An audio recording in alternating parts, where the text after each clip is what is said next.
Saudara sekalian, Ki Haji Amiruddin Utsman Al-Bantani menemukan dua dalil yang sangat penting tentang DNA bisa menetapkan sebagai nasab seseorang, saudara sekalian.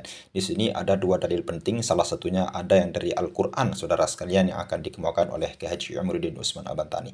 Oke, selengkapnya mari kita sama-sama simak video berikut. Silakan. Pandangan Islam itu begini, Pak Dr. Sugeng. Jadi kan di dalam fikih Islam itu memerlukan adanya dalil, ya kan? Orang yang menyimpulkan sebuah hukum harus berlandaskan dalil. Dalilnya sudah jelas. Yang pertama tentang DNA ini, ud'uhum li'abaihim huwa aqsatu indallah. Panggil mereka dengan ayah-ayah mereka. Itulah yang lebih adil di sisi Allah. Nah, itu adalah perintah agar kita tidak salah dalam menisbatkan seseorang dengan ayahnya, dengan leluhurnya. Jangan sampai leluhur orang lain menjadi leluhur orang itu.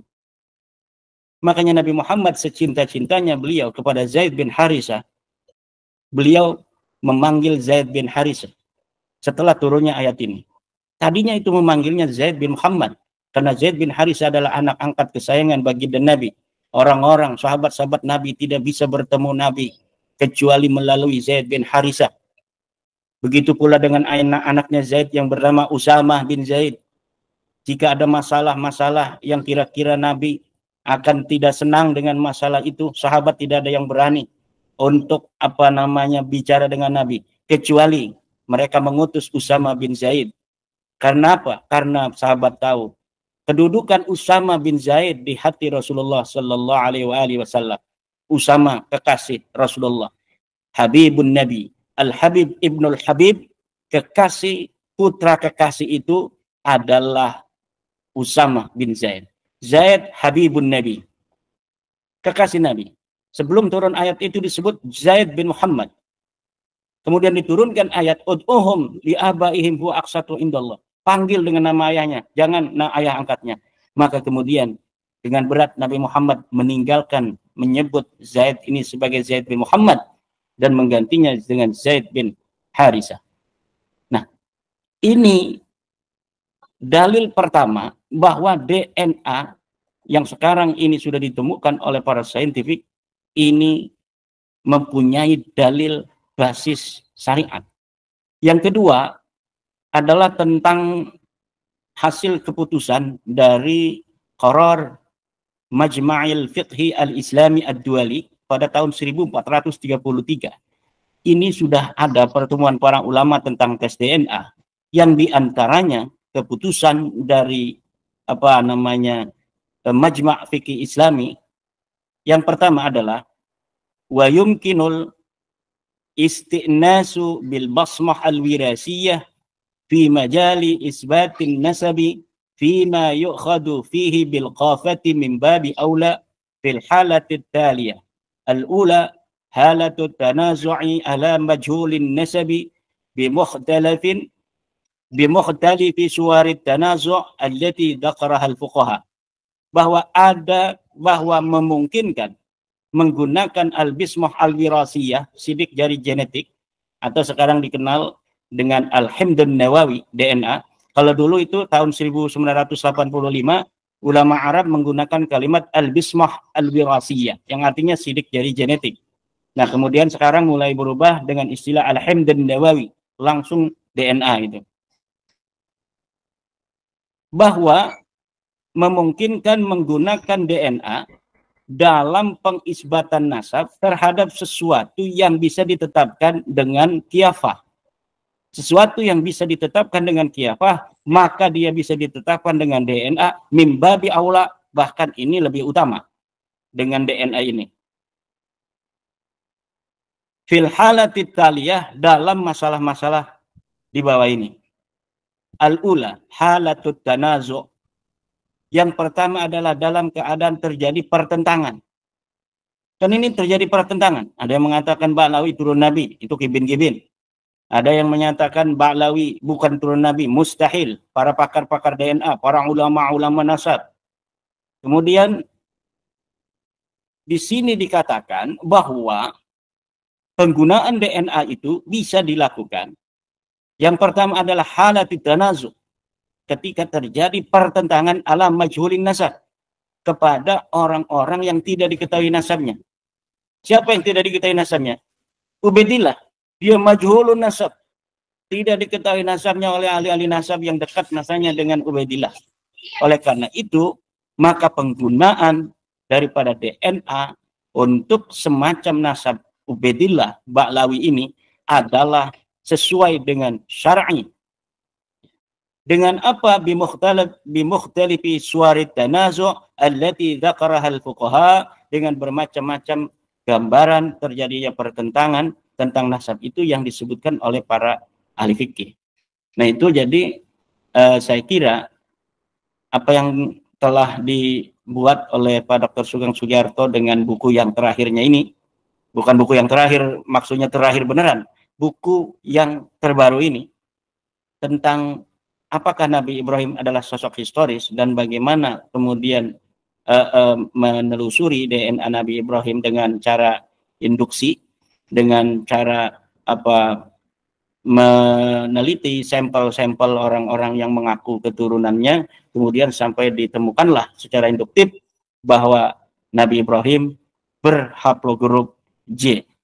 Ada saya catat itu tadi bahwa Dr. Sugeng Sugiarto ini telah sangat mengkerucut antara Bani Ismail dan Bani Israel, Bani Ishak, bahwa dikatakan oleh Pak Dr. Sugeng di dalam bukunya itu Bani Ishak diwakili oleh Bani Kohen, JY3088. Bani Ismail diwakili oleh Bani Adnan, JY4349. Maka dapat disimpulkan bahwa haplogrup Nabi Ibrahim adalah kakek bersama dari JY3088 dan JY4349, yaitu JZ2329. Yang berumur sekitar 5.700 tahun yang silam, sesuai dengan warisan-warisan sejarah yang ditinggalkan baik secara biblikal maupun secara oral masyarakat Arab. Nah, walaupun bukti-bukti Mesopotamia dari situs-situsnya itu tidak menemukan nama Ibrahim di Pahat. Alasan dari para ahli filolog, kenapa nama Nabi Ibrahim tidak dicatat di batu-batu misalnya? Karena Nabi Ibrahim bukan seorang raja. Yang dicatat itu hanya mereka yang raja, anak raja, atau mereka yang meresmikan sebuah bangunan dan lain sebagainya. Nabi Ibrahim kan orang nabi dan Tuhan yang senantiasa kemudian berdakwah kemana-mana, menyebarkan keimanan, bahkan migrasi beberapa kali ke berbagai tempat. Jadi tidak penting. Kalau misalnya pertanyaan tadi dari Mas Lutfi, lalu bagaimana menurut pandangan agama tentang Nabi Ibrahim? Ya jelas pandangan agama secara biblikal, 3 agama, Yahudi, Kristen, dan Islam sepakat bahwa Nabi Ibrahim adalah bapak agama-agama Semit itu. Dan bagi kita orang-orang beriman itu sudah cukup. Nah, mengenai para ilmuwan ingin meneliti, sebenarnya kapan sih estimasi daripada kehidupan Nabi Ibrahim? Itu persilahkan. Bagi kami orang beriman sebenarnya tidak penting. Bahkan nasab Nabi Ibrahim yang penting itu bagi kami sampai Adnan. Sekitar 20 nama. Karena Nabi Muhammad SAW pernah bersabda, "Idza balagha nasabi ila adnana fa amsiku." Kalaulah nasabku itu sudah sampai Adnan, fa amsiku, maka berhenti.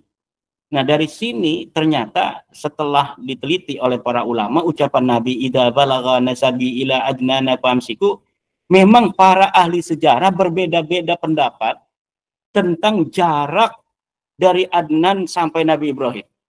Ada yang begitu dekat, ada yang begitu jauh, dan lain sebagainya. Termasuk pula tentang Nabi Adam itu nanti kan. Termasuk dari Nabi Ibrahim ke Nabi Adam itu, atau dari Nabi Muhammad ke Nabi Adam, berapa generasi. Lah itu apalagi sampai Nabi Adam, sampai Nabi Ibrahim aja kita nggak boleh kok. Kita cukup sampai Sayyidina Adnan. Mungkin hanya 40 atau 20-an generasi dari Nabi Muhammad sallallahu alaihi wasallam. Dari Nabi Muhammad sampai Adnan. Sampai Nabi Ibrahim itu baik yang ada di tafsir, yang ada di kitab-kitab bacaan. Sembari menunggu Yai Imat kembali, mohon maaf ya kalau ternyata suara saya doubling atau apa namanya ekonya terlalu besar katanya punya saya Pak Sugeng ini kalau melihat dari komentar teman-teman di bawah ini. Baik, saya kembali ke Pak Sugeng dulu ya, kalau begitu ya. Pak Sugeng, apa yang mendorong Anda meneliti validasi historis Nabi Ibrahim melalui pendekatan WDNA, bukan melalui metode sejarah atau arkeologi konvensional? Lalu apa kelebihan dan kekurangannya masing-masing? Jadi, kenapa dengan WDNA? Karena pendidikan saya biolog. Nanti jangan sampai dibilang biolog 2 SKS ngomong DNA, nggak enak tuh ya.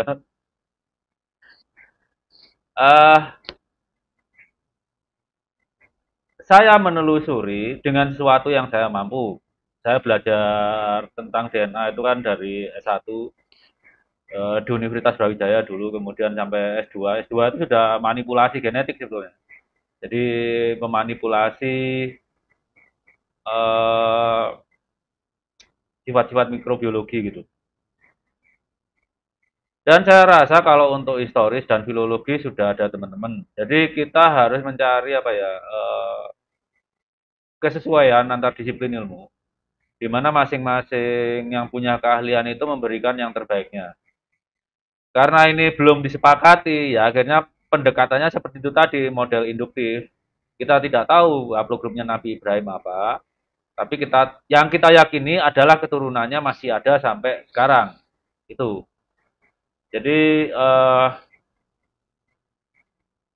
karena saya yakin itu ya akhirnya bukan yakin ya, itu kemungkinan yang sangat besar terjadi bahwa Nabi Ibrahim itu masih berketurunan sampai sekarang karena dijanjikan Allah begitu. Jadi ada keyakinan memang keturunan paternalnya tetap bersambung sampai hari ini. Dan dari yang semua mengklaim itu kan punya kakek bersama dari sekian ribu tahun yang lalu. Cuma mana yang benar? Kalau yang seperti J2 sampai 8.700 kan terlalu jauh dengan kerajaan Mesir. Atau kalau R itu seumuran dengan Nabi Ibrahim, sekitar 4.500. Tapi kok filogeninya kok mengarahnya semua ke di bawah Nabi Ishak gitu. Sehingga yang paling mendekati adalah dari J1. Cuma bukannya tidak ada koreksi, kedepannya sepertinya akan ada koreksi sambil menunggu datanya lengkap. Seperti misalnya JZ2329 saya baru yakin coba cabang Nabi Ishak dengan cabang Nabi Ismail. Yang 3 lainnya belum tentu itu anaknya Nabi Ibrahim. Bisa jadi ponakannya, keturunan ponakannya bisa. Bisa jadi keturunan sepupunya. Nah itu butuh penelitian yang dikatakan membutuhkan metadata. Tapi yang penting kan 3 cabang lainnya minimalnya itu adalah sepupunya Nabi Ismail dan Nabi Ishak. Kalau nanti para ahli sejarah, filolog itu bisa membuktikan 3 cabang lainnya itu ternyata keturunan Nabi Ibrahim, ya itu bagus banget. Di cabang Sayyid Adnan pun juga akan ada koreksi karena misalnya ya ini mungkin akan bikin keributan di Arab tuh ya. Seharusnya Bani Tamim dengan Bani Quraisy itu satu haplogrup, satu cabang. Tapi ternyata Bani Tamim itu justru satu haplogrup dengan Bani Saud atau Bani Rabi'ah. Tapi kan itu melesetnya cuma 1 generasi aja di bawah Anan. 2 atau 3 lah. Jadi itu bisa jadi dulu ponaan dinikahkan sama anaknya di anak atau gimana, itu biar diselidiki orang Arab. Tapi nggak nyimpang, artinya kakek bersamanya tetap di Sayyid Adnan itu nggak nyimpang. Cuma silsilah filogenetiknya dengan silsilah genealoginya itu kalau Sayyid Adnan nyimpangnya nggak jauh banget gitu. Percabangannya ada, cuma belum lengkap seperti Bani Qais saya belum tahu haplogrupnya apa karena belum ada datanya. Itu kenapa tes DNA yang paling bagus sekarang untuk menolak nasab karena majornya sudah kelihatan. Tapi cabang-cabang yang lengkap ini belum. Misalnya cabang apa ya? Al-Hasani aja belum lengkap semua. Kan banyak anaknya Imam Hasan tuh banyak. Terus cabang Said Abbas pamannya Nabi juga belum lengkap, saya belum kelihatan gitu. Saya nggak tahu Kiai apakah Hamzah itu punya anak atau Ibnu Abu Lahab punya anak berketurunan laki-laki sampai sekarang kan belum. Nanti kalau Abu Lahab punya keturunan laki-laki sampai sekarang sikap kita gimana? Apakah melaknatnya karena bapaknya dosa kan enggak? Tapi mereka jelas keturunan Nabi Ismail itu jelas. Bahkan keturunan Nabi Ismail yang berubah jadi Yahudi ada. Tapi keturunan Nabi Ishak yang jadi Muslim juga ada. Jadi keturunan-keturunan nggak ada urusannya sama agama. Karena keturunan Nabi Ishak sekarang konsentrasinya paling tinggi itu di sekitar provinsi Holm, Syria. Ya masih sekitaran Israel situ. Bangsa Israel sendiri 40-an% loh J1, hampir sama dengan Arab Saudi kan. Arab Saudi kan sekitar 48% J1-nya. Itu menunjukkan bahwa keturunan intinya masih nggak jauh-jauh dengan keturunan Nabi Ibrahim. Makanya Israel berantem sama Arab itu kayak itu gara-gara nyinggung Kaimat juga ini. Gara-gara Nabi Ibrahim berpoligami, coba nggak berpoligami nggak perang mereka. Ya Pak Lutfi silakan. Kalau alasannya itu, satu memang kompetensi saya di biologi. Walaupun biologi saya itu kan range-nya luas sekali tuh ya, dari tumbuhan. Karena dulu pertanian itu semua yang masuk ekosistem itu dipelajari genetiknya. Dari rumput, jangkrik sampai tikus, sampai orang pun dipelajari genetiknya kan makan produknya. Kita yang bergerak apapun yang dimakan orang harus tahu genetik manusia. Kalau itu untuk menjamin apa? Yang kita makan itu nggak beracun. Kalau dokter itu dari sisi obat, bagaimana itu obat bermanfaat dan nggak beracun, dia harus paham genetik. Kalau dari saya sisi genetik harus tahu, karena untuk memastikan bahwa apapun yang dimakan itu sudah memenuhi jaminan mutu pangan, bahwa yang dimakan manusia itu tidak beracun atau tidak menyebabkan mudarat dalam jangka waktu panjang. Untuk itu kita harus tahu genetiknya. Genetik di anak-anak yang kuliah biologi adalah seperti nahwu sorof anak-anak pondok pesantren itu ilmu alat itu. Gitu. Terima kasih Pak Sugeng atas pemaparannya. Sekarang saya akan kembali ke Yai Imad.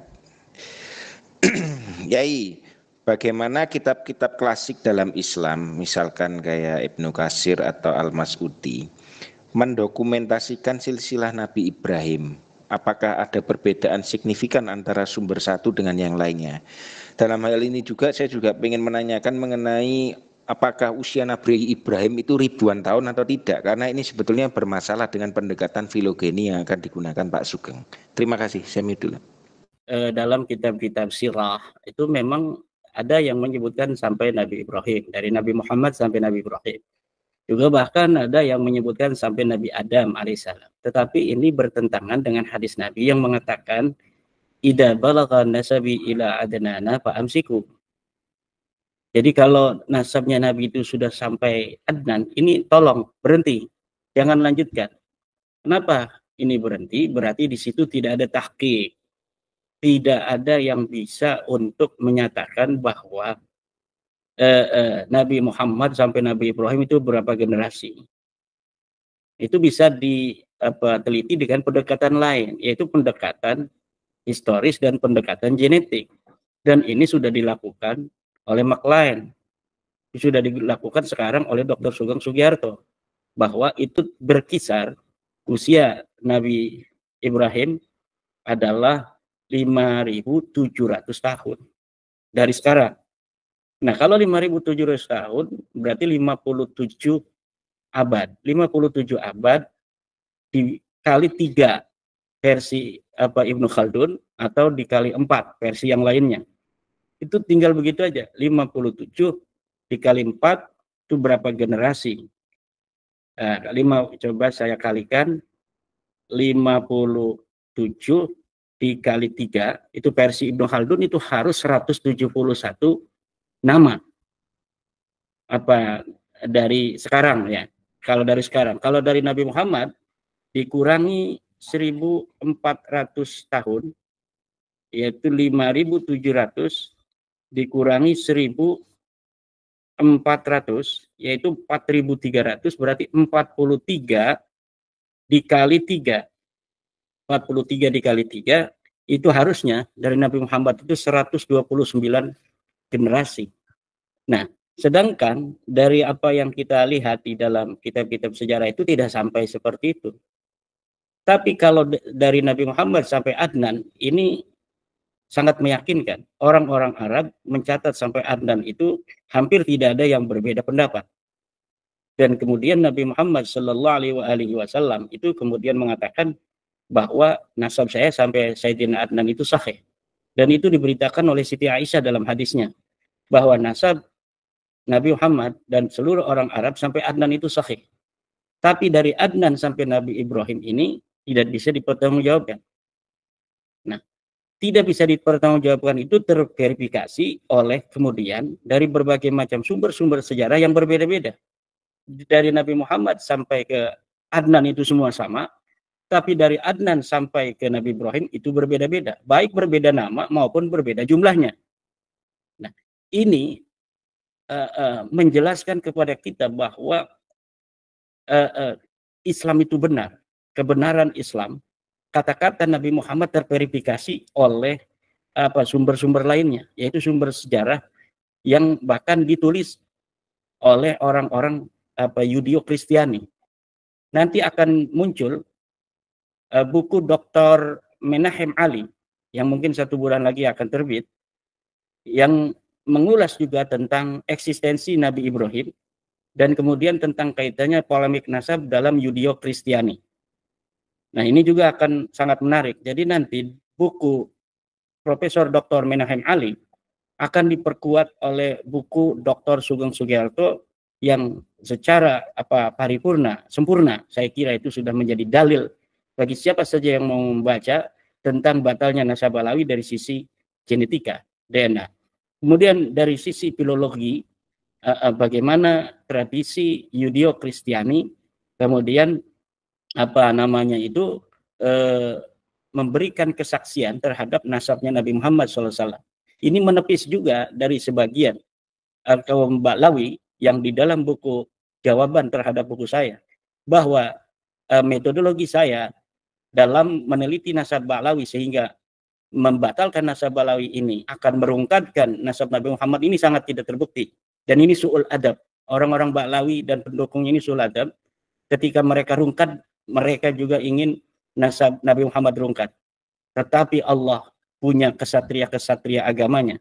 Profesor Menahem Ali akan membuktikan dalam bukunya bahwa ucapan dari Hanif Alatas dan kawan-kawan itu tidak terbukti. Rungkatnya nasab Alawi ini adalah sebuah kenyataan ilmiah, terverifikasi oleh data-data. Tetapi rungkatnya nasab Nabi Muhammad apabila teori saya ini diterima, itu tidak terbukti. Buktinya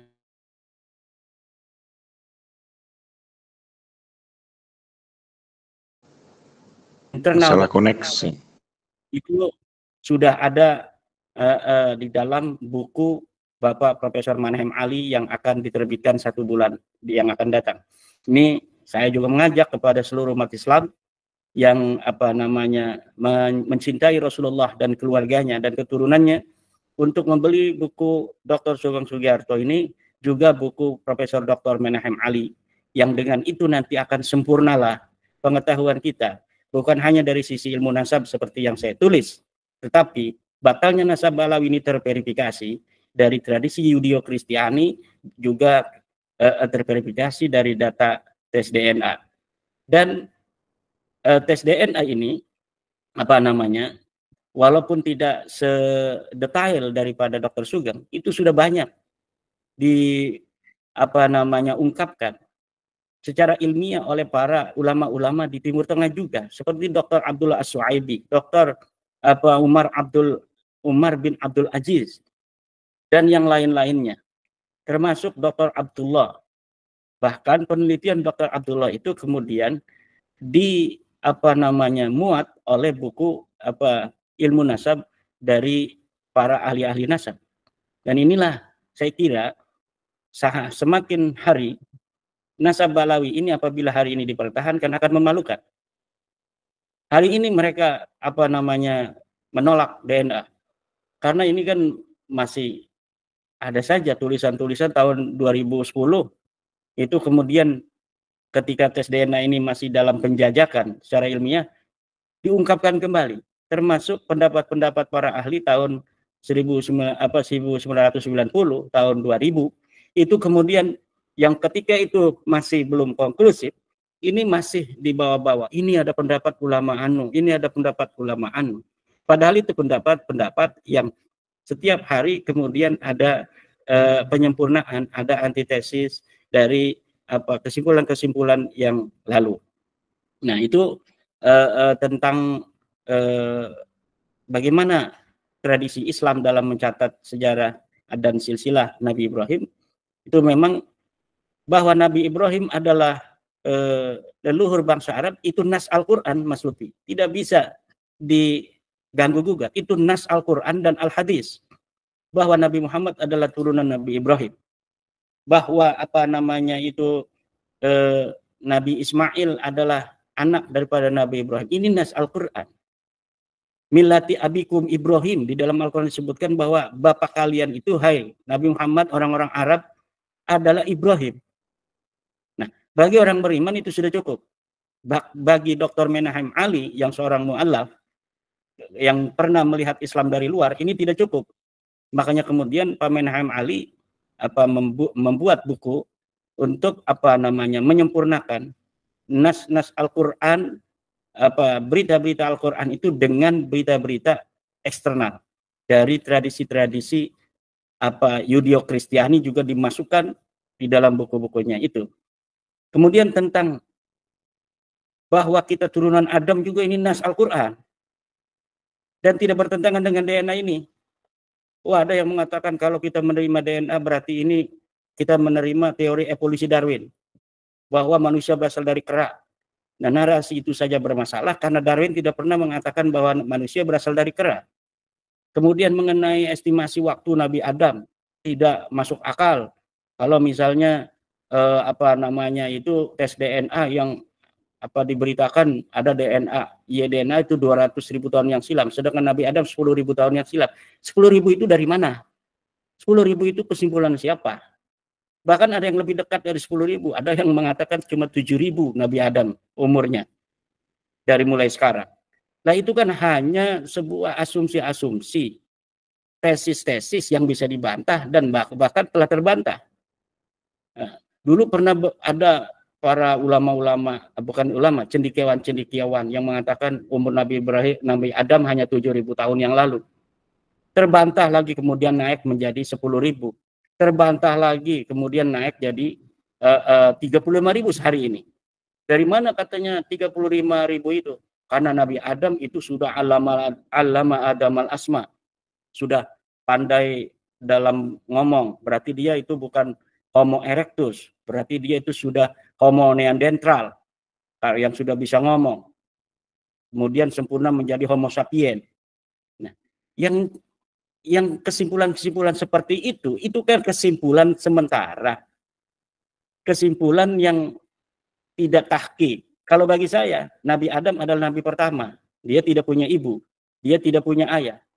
Dia ada 200 ribu tahun yang silam sesuai dengan tes DNA. Tes DNA ini sangat kuat.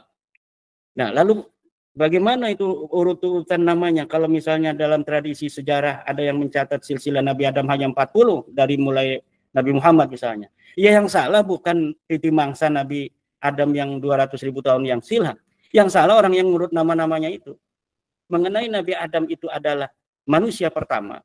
Itu adalah teks Al-Quran. Dan itu harus diimani. Dalam Al-Hadis dikatakan Adam min turab. Ya. Adam itu dari debu. Ya udah, kita jangan mengatakan Adam punya ibu. Oke, saudara sekalian, itu ya tadi Ki Haji Ma'rudin panjang dan lebar menjelaskan kita di sini, seperti yang kita bilang tadi ada dua dalil ya. Kalau boleh kita ulang, yang pertama itu dari Al-Qur'an, yaitu salah satu potongan ayat yang berbunyi ud'uhu li abaihim huwa aqsatu indallah, yaitu panggillah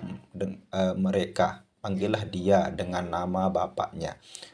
Itu lebih bagus di sisi Allah Subhanahu wa taala, saudara sekalian. Dan salah satu daripada kronologi ayat ini eh, turun, saudara sekalian, ketika banyak yang mengatakan anak angkat Nabi Muhammad SAW yaitu Zaid bin Harits. Nah, jadi ketika itu sebelum ayat ini turun banyak yang mengatakan bahwasanya Zaid bin Harits ini dipanggil dengan Zaid bin Muhammad. Nah, setelah ayat ini turun, saudara sekalian, panggillah dengan nama bapak mereka. Makanya tidak boleh lagi bin itu dinasabkan kepada Nabi Muhammad SAW, sehingga nasab ini tidak bercampur gaur, saudara sekalian. Nah, ini salah satu dalil tentang boleh penetapan tes DNA sebagai jalan untuk mengetahui nasab kita, saudara sekalian. Seperti halnya bagaimana Habib Alatos menyatakan bahwasanya tes DNA itu haram, saudara sekalian. Tidak bisa untuk menetapkan nasab jauh, katanya. Ya, kalau dokter Sugeng ya bisa-bisa saja, saudara sekalian. Dan yang kedua yang dikemukakan oleh Ki Haji Maduni itu dari Majma' Fikih Islam, saudara sekalian. Salah satu syaratnya untuk menetapkan DNA itu sebagai penetapan nasab, saudara sekalian, yaitu ada tanazu. Nah, itu ada pertentangan di kalangan kaum muslimin. Ya, seperti polemik nasab ini, ada yang mengatakan nasab Habib itu bersambung dan ada yang tidak, saudara sekalian. Nah, jadi di sana boleh ditetapkan, boleh digunakan tes DNA ini. Ya, ini sekaligus untuk untuk memutuskan apa yang dilakukan oleh klan Ba'alwi sebagai orang yang memang mereka ini untuk mengharamkan tes DNA untuk menyelamatkan nasab mereka sendiri, saudara sekalian. Mungkin hanya ini saja yang bisa kita sampaikan, mudah-mudahan bermanfaat. Assalamualaikum warahmatullahi wabarakatuh.